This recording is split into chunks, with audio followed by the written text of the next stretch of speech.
Welcome to the lecture 5 of Principles of Management, Unit 1 for BBA LLB students of my college, Delhi Metropolitan Education, under IP University.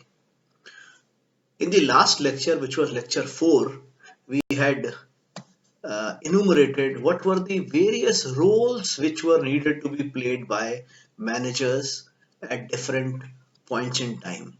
And I had given you a brief into the 10 managerial roles that were envisaged by Henry Mintzberg in 1971.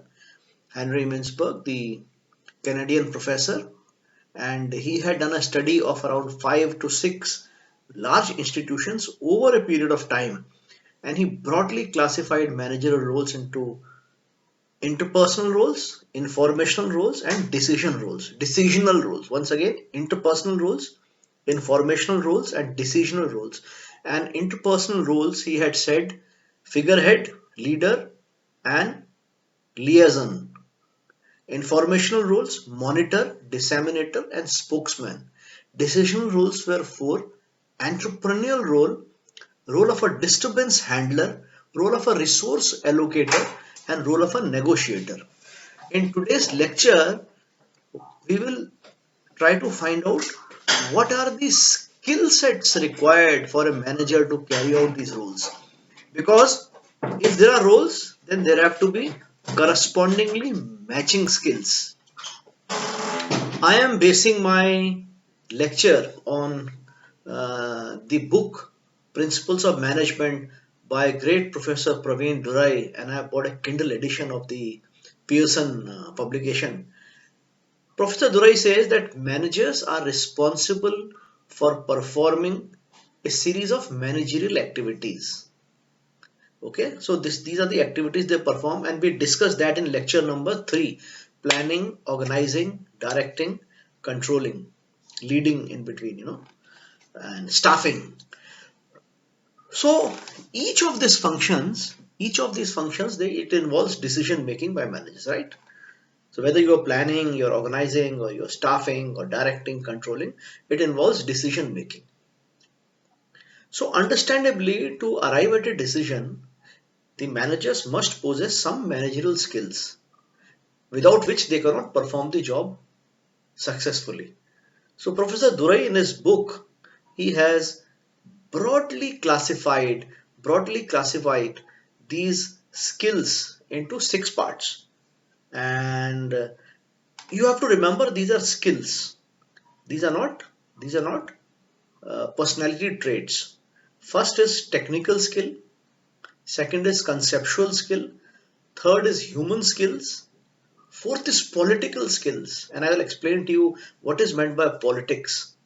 Fifth is diagnostic skills, and sixth is digital skills. So these are 6 skills explained in the book Principles of Management by Professor Praveen Durai.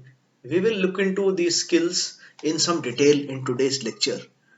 I also want to tell you that if you feel that there is any skill which needs to be included in this, please do WhatsApp me or write to me. But I believe that most of the skills are covered in this 6 skills.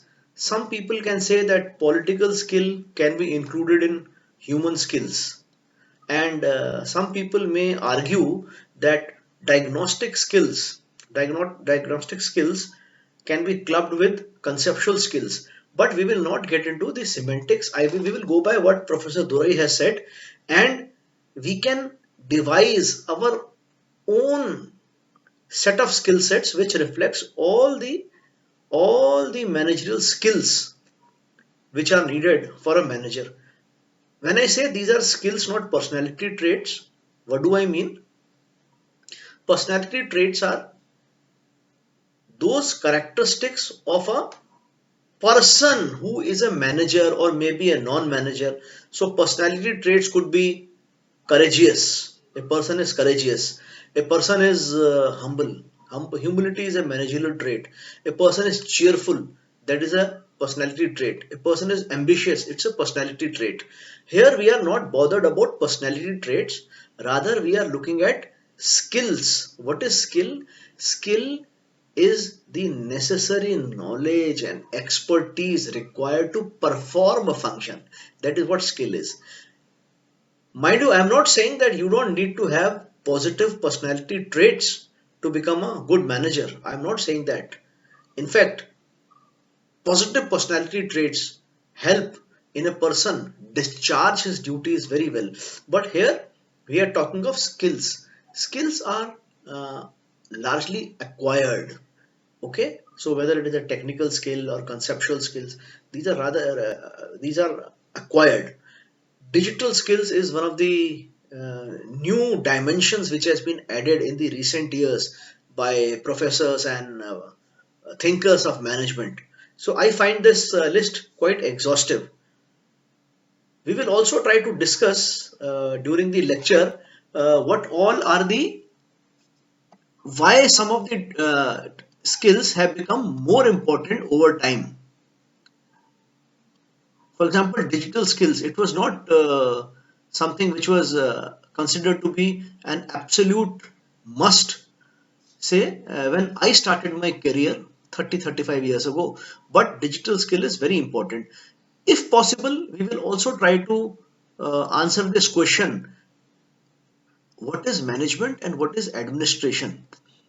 Because these are debates which have persisted, which keep lingering. For example, the debate if management is an arts or a science, it lingers on. Third debate which lingers on is if management is what is the difference between management and leadership. We will try to cover the management versus administration debate and management versus the leadership debate in this lecture if we have time, and if not in this lecture, then in the subsequent lectures. So in the next slide, I will explain to you each of these managerial skills in detail.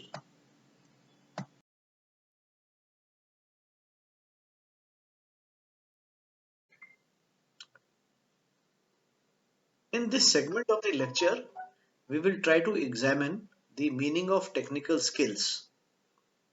What are technical skills and why are technical skills important to succeed in any managerial enterprise? Only yesterday, I was going through LinkedIn and I saw some of the skills which were needed for uh, a middle level position in an IT company. And the positions that were required is the person must know big data analysis, must know coding and programming, must have social media experience, must know technical writing, and must have project management skills. So I thought that the recruiter or the advertiser was actually looking for, somebody who could bat as well as Virat Kohli, who could score goals as brilliantly as Cristiano Ronaldo, and who could run as fast as the fastest athlete in the world. So, recruiters and hiring managers, they look for candidates who can jump right in on the first day of work and who can start helping the company achieve its goal from day one. So, this means finding people with the right technical skills to get the job done. So, many technical skills, actually, most technical skills, they require training and experience to so that one is able to master them. So, they are also typically a type of hard skills. Hard skills are those that can be taught in a classroom and can be defined, evaluated, and measured, as opposed to soft skills. Soft skills are, personal attributes that help you succeed at a workplace. So it's important to understand hard skills and soft skills to be able to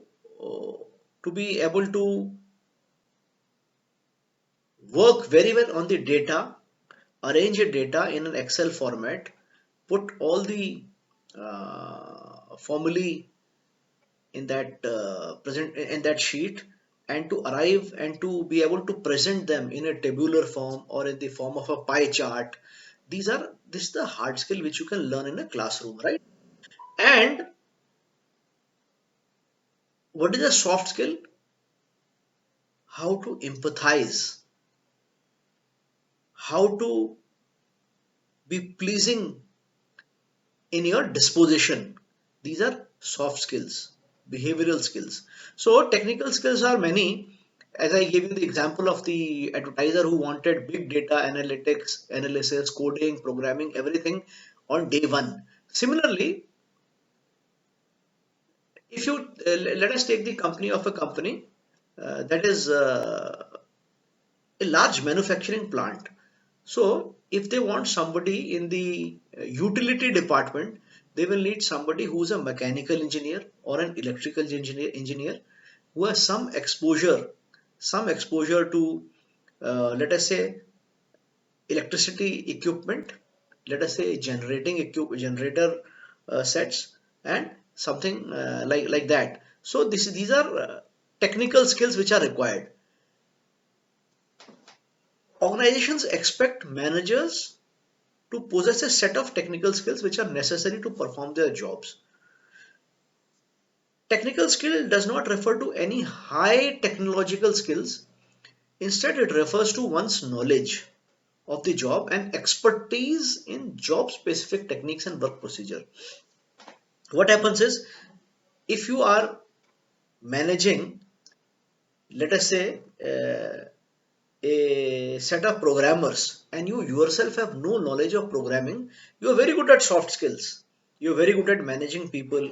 You are very good at giving setting objectives to them. You are very good at leading them enthusiastically in the journey to achieve those targets. You are good at that. Your human relation skill is excellent, but you don't know that job yourself. It will put you in a bit of a spot. Let us take another example. Let us say you are the operations officer in a plant. The plant is working in shift and shift is producing some amount of units. So there are targets that you need to perform 100 you need to produce 100 units in a shift of 8 hours, let us say. And highly skilled technicians are independently carrying out their jobs. Independently means independent of you. However, there can be a situation when they are stuck in some situation. They need a kind of technical guidance and you are their immediate supervisor. If you are not in a position to provide that guidance to them, then it would bring about a feeling of frustration in the workforce. So you must have at least basic technical skills if you are heading a technical shift. Similarly,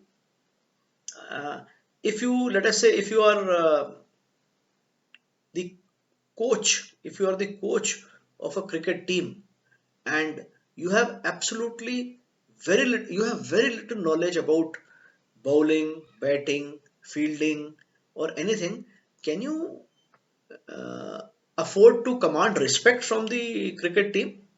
No. That is why you see most of the people who are designated as coaches, they have some level of some level of technical skill of the work which they are supposed to supervise. So like Ravi Shastri is the manager coach of Indian team, and he has been a successful all-rounder himself. He knows how to bat, he knows how to plan, he knows how to bowl, and he has a track record of success. So he is able to command some kind of respect. So technical skill, as I said, it does not refer to any high technological skill. So it is not necessary that Ravi Shastri has to have a track record of being a better bowler than, let us say, Ramchandra Ashwin. The track record of Ramchandra Ashwin as a spinner is much superior to that of coach. But still, Ravi Shastri has the basic technical knowledge of spin bowling, right? As you go higher, now I'm not giving example of cricket now, I'm giving example of the corporate world. as you go higher and higher and higher, your technical skills no longer remain of much significance. Because, again, let us take the case of a manufacturing company. Most of the staff which is directly responsible for producing certain number of units, they are technically qualified. Their supervisor is technically qualified. Their middle management is technically qualified. They have a backup team of very skilled managers who are experts in the job. So when I used to go to the Escorts factory in Faridabad, Escorts is the leading manufacturer of tractors in India. So all the technical staff was well qualified. The supervisors and the shift managers, they were brilliant in their jobs in terms of technical skills.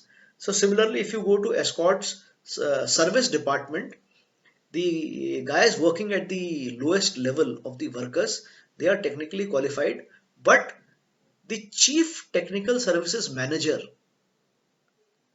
he is an expert in that field.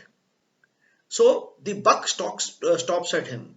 So all the levels of service departments, they know that when it comes to the last word on technique or on the technical aspect, the chief technical services manager is the go-to person. But technical skills are usually more important for lower level managers because their job involves guidance and training of workers. Managers can command the respect and confidence of the subordinates and colleagues only if they have proven technical skills. For example, this particular chief technical services manager whom I am talking about, uh, he was able to inspire so much of respect and confidence that whenever whenever the lower level staff got stuck anywhere, they would know that we will go to CTSM and the CTSM will be able to sort out our problems. Similarly, you will find that workers, they respect the manager more if the manager is his direct manager, if the manager has got is more skilled technically. Technical skill is also important because the operative level workers, they know how to do a certain operation. But the people who are at a supervisory level, they must know the why behind that how.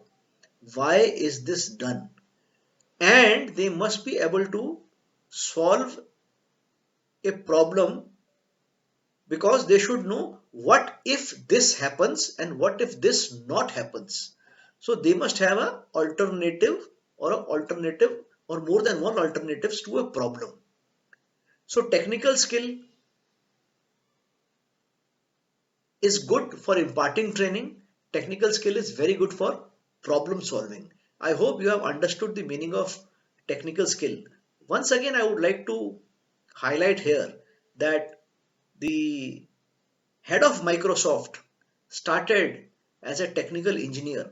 But does it mean that the head of Microsoft today, he has got more technical skills than the junior level engineers who are employed? It is not true.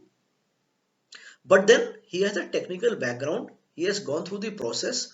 Of course, he has not been able to upgrade his own skills because his function is now more managerial than technical. But you cannot take away the fact that technical skills are very important for managers. It's like this, the director of an MBA institute, he must be able to give a first class lecture in his chosen field of management. If he himself, the director of an institute, if he himself completely lacks the knowledge of management as a subject, he will not be able to command, he will not be able to command the respect from either his teaching colleagues or from the students.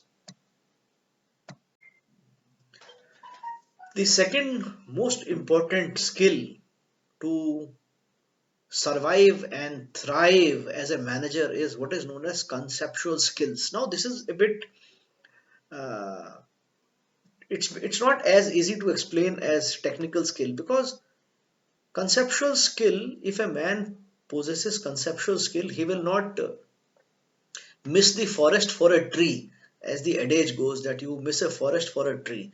That means you will not be bogged down by the nuts and bolts elements or the bits and pieces element, and you would be in a position to see things holistically.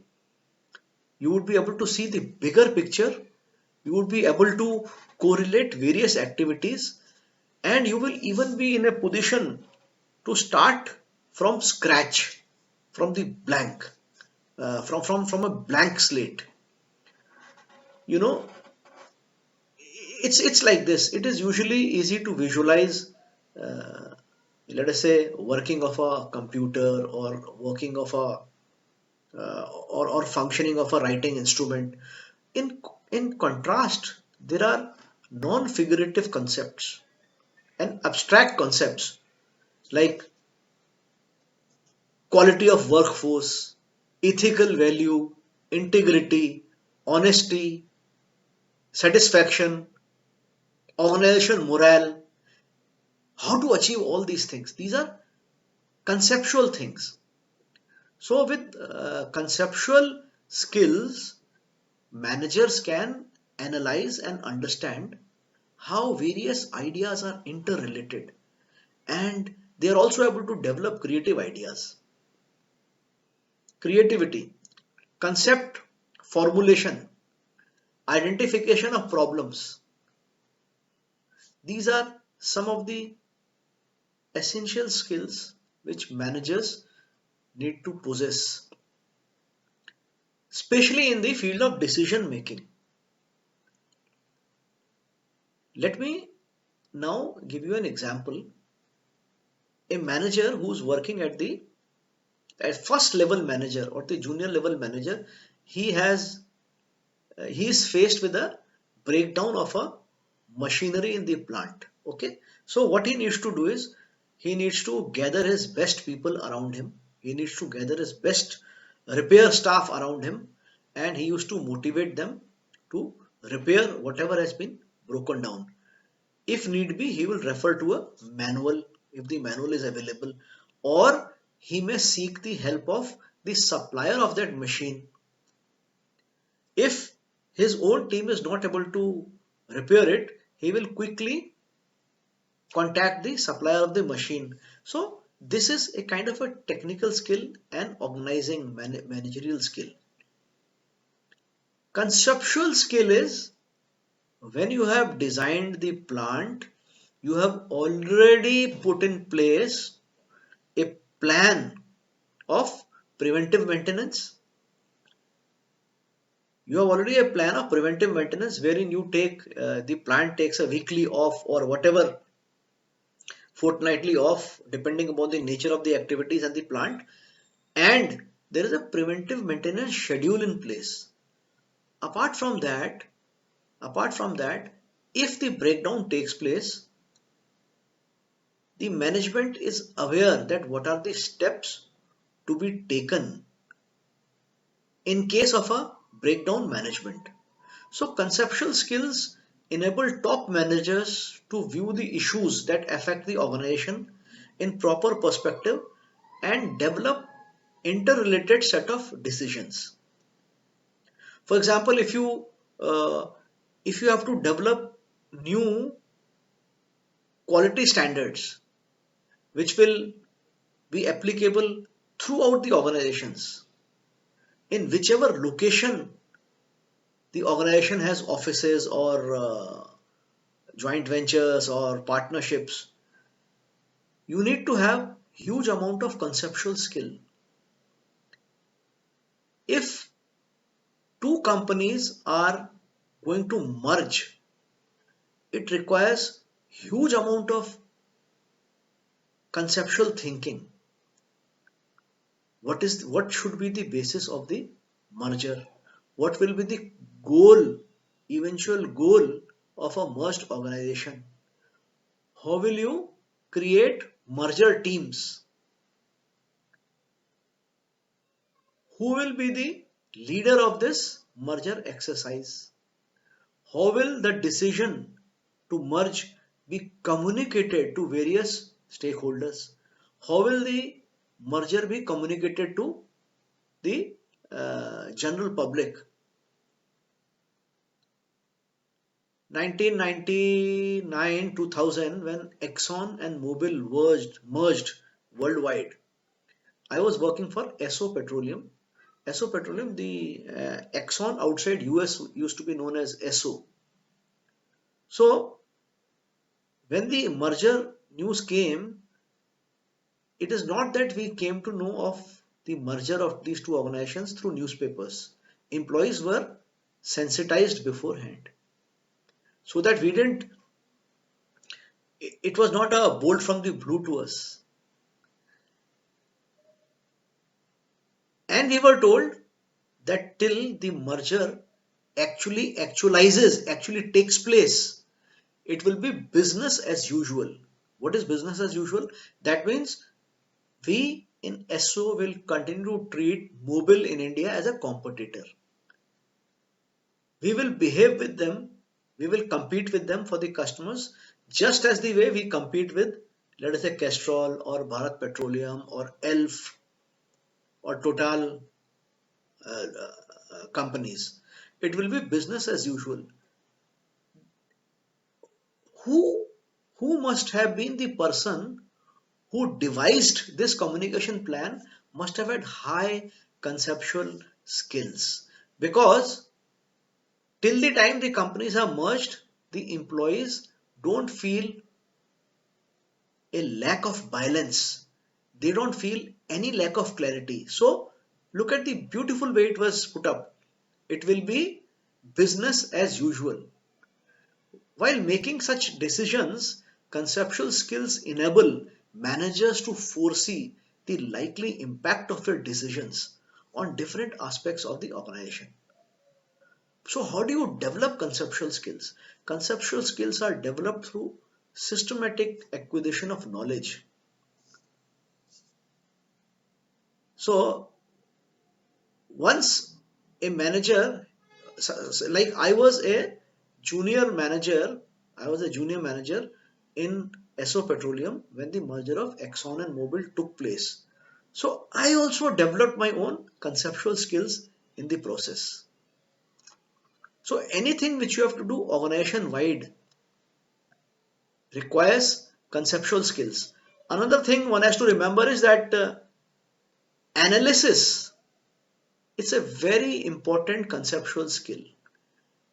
The managers, and as you go higher you need to have more and more of such abilities, analytical abilities, analysis and diagnosis of complex situation, forecasting for the department, you know seeing the key element in any situation, selecting important information from large data, this is analysis. Communication also is very important. Active listening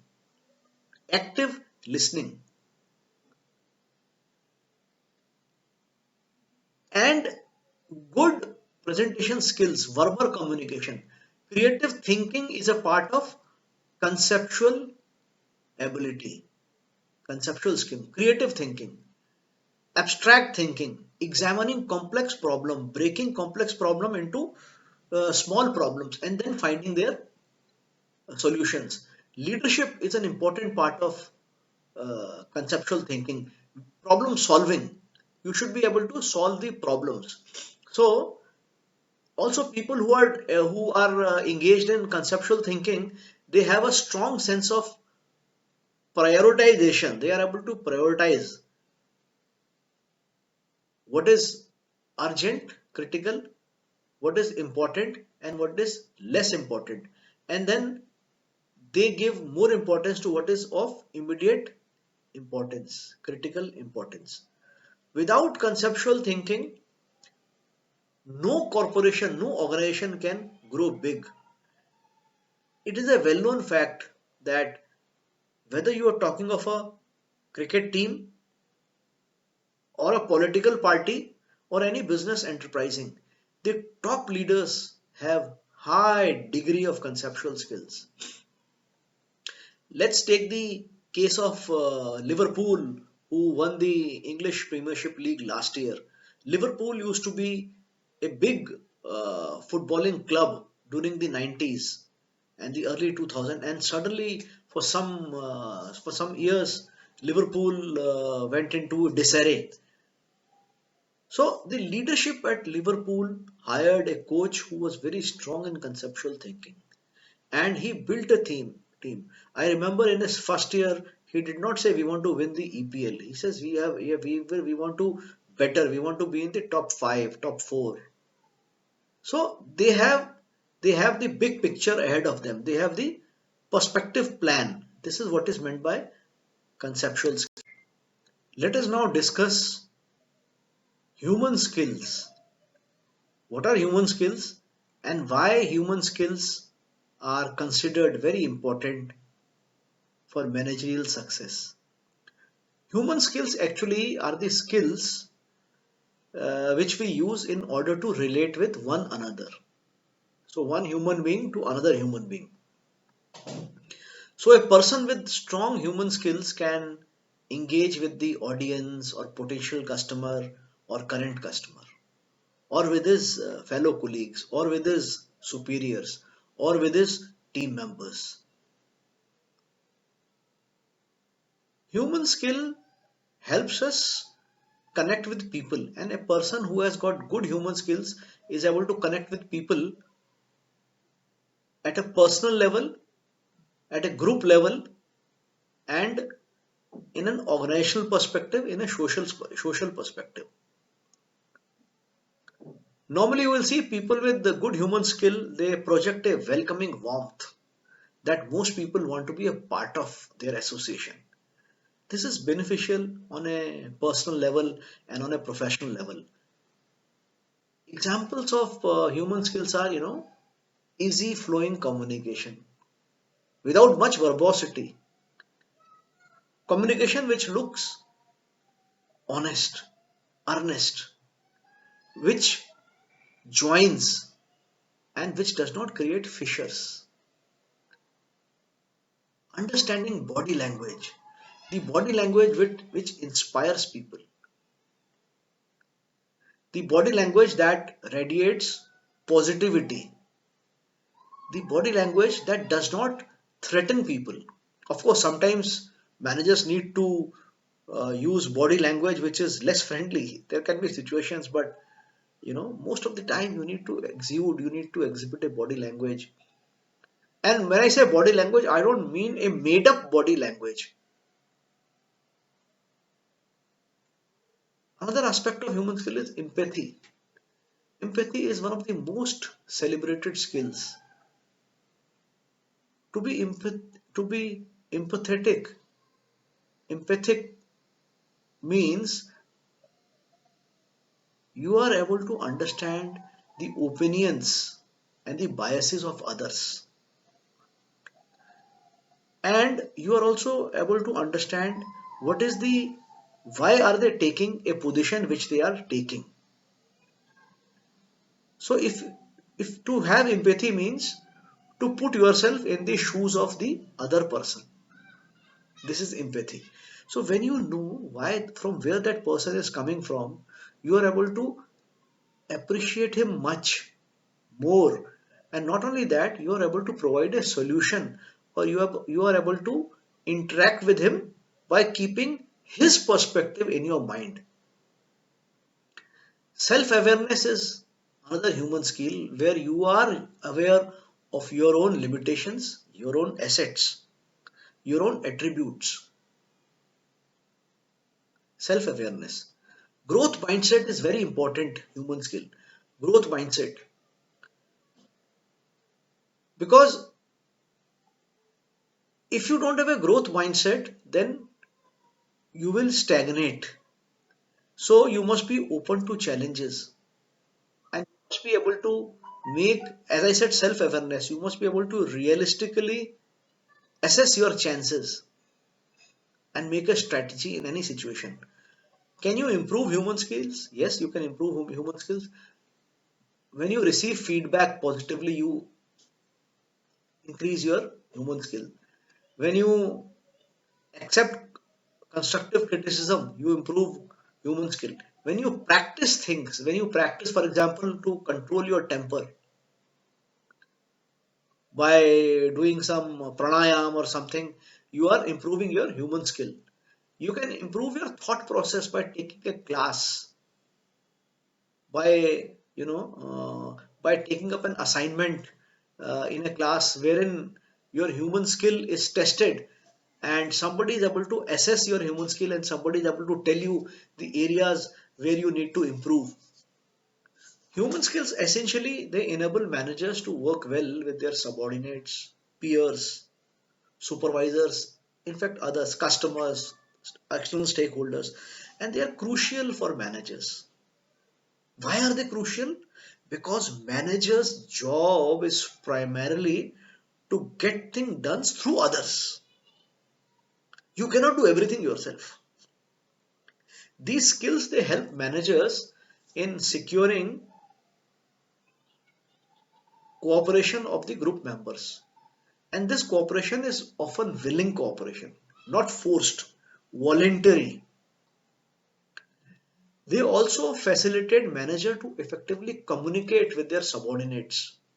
Actually, I should not use the word subordinates. We should say team, and to successfully lead and motivate them. Good human skills lead to positivity within the organization, and these are generally acquired through understanding of individual and group behavior. One thing is for sure, human skills can be improved upon. The only condition is one should be willing to improve. So, if if during a performance appraisal, if a frontline manager he is told by his supervisor that he needs to improve his listening skills, and this person takes that feedback positively, he can improve his listening skills. I see in the class during the viva voce or during the presentation, before I have completed my question, some students jump and start to give the answer. this means This means they lack proactive listening. Proactive listening is a very big soft skill. But you can practice it, because once you realize that what has been told to you and you imbibe that thing in it, you can improve. Another thing is, if you lose if you lose temper easily and oftentimes, and you realize that your frequent loss of temper is not good either for the organization or your team or for your own personal health and growth, you first of all you have to realize it, and then you need to practice that. Okay, before I will react, I will take a deep breath and I will count from 1 to 10, and then I will answer. I'll give you an example of a human skill which was taught to me by one of my first supervisors. His name is Mr. S. S. Mishra. I respect him a lot. He retired as executive director of a very big oil company. He told me, when you are in a shop floor and workers come to you with a problem, and the answer can be, you need to think a lot before you answer. You assume as if your mouth is full of pan, the beetle uh, juice, and you take time. Don't eat. It's not necessary you must be having a pan inside your mouth, but you assume as if your mouth is full. Ask them to stop, walk away. When you are walking away, go have a glass of water, and then, or take a toilet break, come back, think about it. He gave me a very, very wonderful technique. I used to be very rash in decision making, and he told me any decision, even if it is a small decision, I should take time. And this is how, because I had too big a ego that I could never ask the workers that please give me time to decide. I used to think that I must have an answer to all their problems. But he told me, okay, you assume that you are having something in the mouth, go away, to relieve yourself, come back, think about it, and take a decision. What a fantastic human skill my first boss helped me develop. So human skills can be developed by every manager. Human skills are not only not only important for discharging managerial duties, they are important and they will help you in your personal life, in your social life, in your day-to-day interaction with your family members, with your friends, with your neighbors, with your other colleagues. So it's very, very important skill. In this slide, we will address the issue of political skills and why political skills are important for management. Whenever anybody uses the term politics, it kind of reflects a negative sentiment. But politics is actually a Greek word, and it meant set of activities that are associated with decision making or other forms of power relation between people and the groups and individuals, and which are related to distribution of resources or status. This is what is politics, and the academic study of politics is referred to as political science. So it's not a politics is not a negative uh, word. There is an interesting article in businessnewsdaily.com, and I have provided the link in this slide, in this presentation. It says if you want to be a better leader, build your political skills. And it says leaders who have strong political skills like building connections and networking, they are happier and more engaged at work. Four key areas of good political skill is networking, number one, social astuteness, number two, interpersonal influence, number three, and sincere overtures. Let's examine them. Networking is not bad. Positive networking. You you know people who matter, people who can be useful for your organizations, and you can be useful for them. Networking is never one way that you keep on taking from the network. You need to give it back to the network also. Social astuteness, that means to take a position that is in the greater interest of the society which you are dealing with. Interpersonal influence, to be able to positively influence a relationship for the benefit of all and for the benefit of the organization. And sincere overtures, overture is not to be construed in a negative manner here. Overture means to try and win over positively towards a common goal. So it should not be political skill should never be mistaken for being political or politicking. In fact, if you talk about politics, the real world politics in an organization, that can be a negative feature. That can have a negative impact on your organization.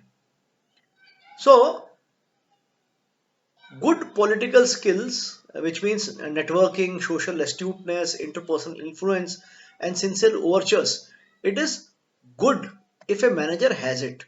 Political skills are useful for managers to gain knowledge of others at work and use the same to influence their behavior so that the organization and individual goals are accomplished. These skills are useful means of acquiring power necessary for effective management. See, you need to acquire authority, power to be able to control people. So, specifically speaking, these skills can be used to persuade group members, inspire confidence in them, mobilize support, and direct their activities. However, however, political skills are uh, they are only supplementary.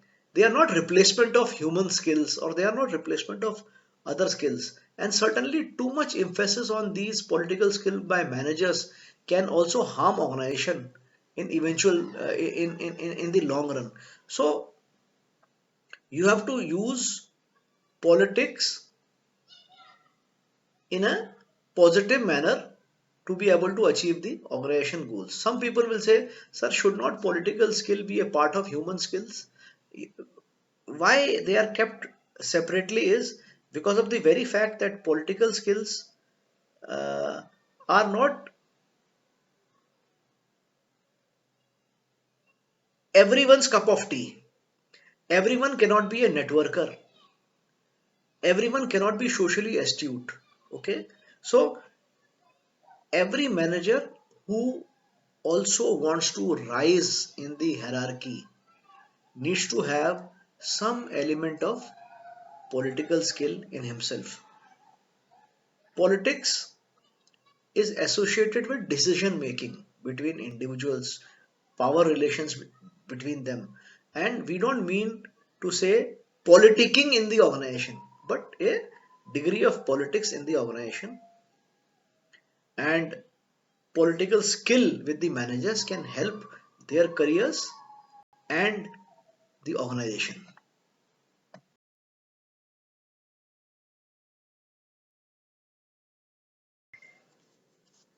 In this slide, we will understand the last two skills which are required for manager. First is the diagnostic skills. Diagnostic means to find out the problem, to diagnose the problem, as in the case of medical doctors. Diagnosis is very important. Without diagnosis, the doctors cannot take a line of action to provide remedy for the illness or the sickness. So diagnostic skills are helpful for managers in, first of all, diagnosing the problem and effectively choosing the best course of action for the accomplishment of goal. Can diagnostic skill be a part of conceptual skill? Yes, I think diagnostic skill, because diagnostic skill is basically concerned about analytical skills, which help managers to develop a cause and effect relationship and also problem solving process.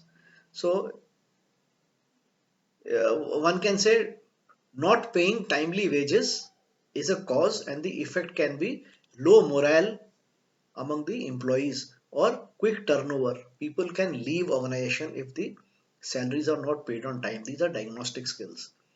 So managers, they depend on their diagnostic skills in investigating the root cause of the problem. They do RCA, the root cause analysis, and develop solution. Diagnostic skills are more important for higher level managers who often deal with unstructured and ambiguous problem which have long term implication. So, managers at the lower level, their diagnostic skills, because the cause and effect relationship at a shop floor or say in a sales process. Suppose there are two competing brands in the market, both are well entrenched brand and both are similar brands. So if there is a very attractive trade scheme in one of the brands, then it is natural that the shopkeepers will like to stock that brand more. So cause and effect relationship is easy to establish here, but when there are problems which are unstructured, and which are ambiguous, it is very difficult to exactly diagnose. Then you require high level of diagnostic skills.